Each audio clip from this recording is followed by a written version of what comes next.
A company's built their brand on having a certain set of audience. That's who they draw. Let's just say, pick a product. If you got Fox News, Republicans, CNN, Democrats, MSNBC, far left, ESPN, sports.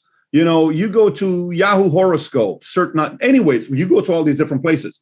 How do you see this? Because a company as big as Victoria's Secret, who's known who their customer is for the longest time, and who buys their stuff, who to appeal to, how do you view and justify a company that big with a CEO to say, look, we're going to go in a completely different direction. We're not going to have our, the what do you call it? They're angels anymore that you see and all this stuff, the girls. Now we're going to get activists. We're going to go in a completely different angle. We're not going to go to that route. How do you justify to say, yeah, they're doing the right thing, they're going the right direction versus saying they're about to pay a price for it?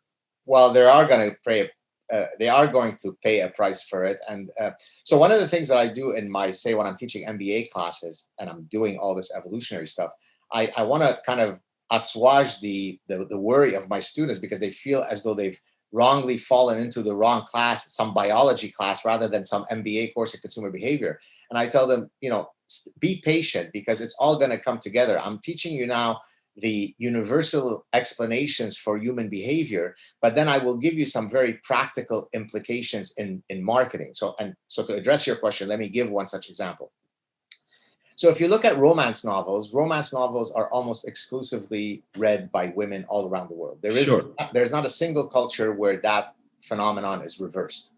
So if I want to study female preferences, yeah, I could look at the archetype of the male hero in a romance novel to see what is it that women fantasize about when they are consuming such a product. And it turns out that it's always the exact same guy. It's as if it's plagiarized across every single romance novel that's ever been written, Patrick. So what is he? He's tall. He is socially dominant. He is a count, meaning a prince, and a neurosurgeon.